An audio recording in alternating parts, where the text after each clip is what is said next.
Right, welcome back. Well, in fact, back to one of our top stories. Delegates at the BRICS Business Council in Johannesburg have heard that Africa needs to take a united approach in global trade matters. Speaking at the event, they say that BRICS partnership provides an opportunity for Africa to change the way in which it does business. Frances Hurd was there and she spoke to Dennis Denya, who is the Executive Vice President at the Afreximbank Bank.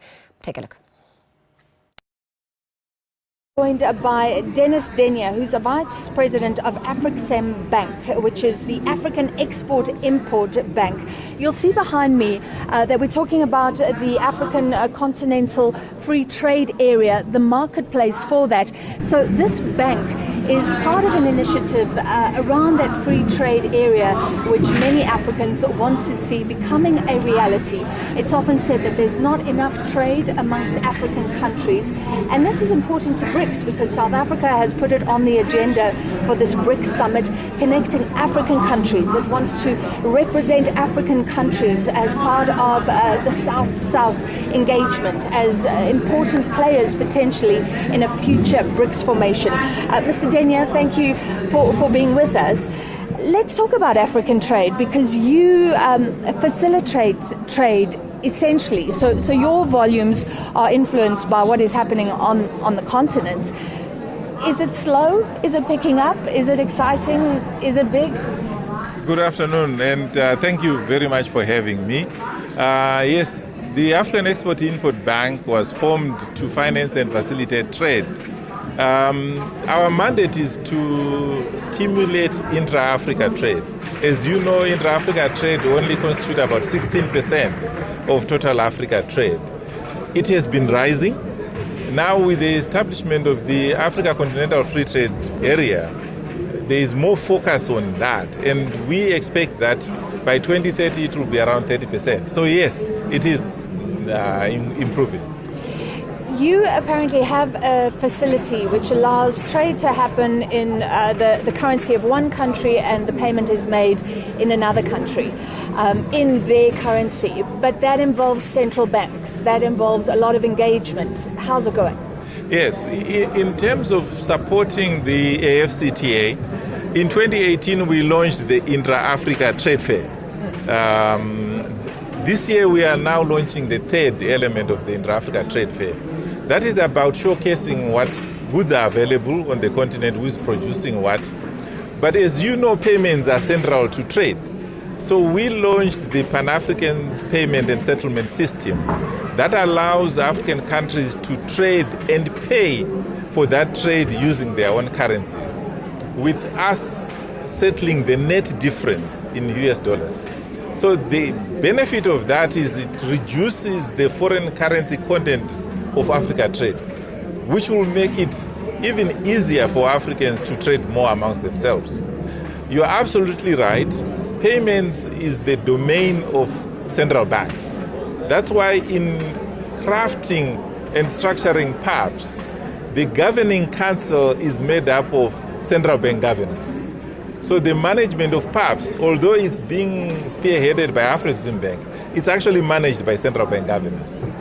So how easy is it right now? If you're in an African country where your government doesn't have a huge reserve of dollars on hand, how easy is it to use the system to buy and sell with another company in another African country? Right now it's not easy, but what we have done is we've piloted the payment system in West Africa. So the first countries are in West Africa. Right now, we are engaging with the central banks in Southern Africa and in East Africa for them to join so that we have a continental effort. So Zambia is signed up, Zimbabwe is signed up, but the East African countries have said they want to join as a bloc because they have no, the East Africa countries. Okay. Yeah. Once they join, it becomes easy. It will become absolutely easy. We have also extended the payment system to the Caribbean because the Caribbean joined Afreximbank, and we set up an office in Barbados last month. And the Pan-African payment system is going to be rolled out there. They've actually adopted it as their payment system. So it will also allow African countries that want to trade with the Caribbean to use their own currencies as well. So that's exciting for us. And I mean, the dream is that African countries can trade with each other more easily. That'll Yes. uplift the continent. Absolutely. How does BRICS come in? You're here. How does South Africa being part of BRICS and trying to represent the continent as well make any difference to this goal of a free trade area? Because it increases the markets to which you can trade. Because the BRICS countries themselves, India, the largest democracy in the world, China, the biggest manufacturer, second most developed country in the world, South Africa, the most industrialized country in Africa, Brazil, the most industrialized and big economy in South America. So the BRICS countries offer opportunities for African entrepreneurs and traders for a bigger market.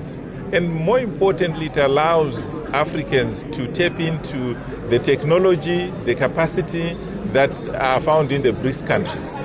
Remember, the BRICS countries are all from the south. They are not like from the north.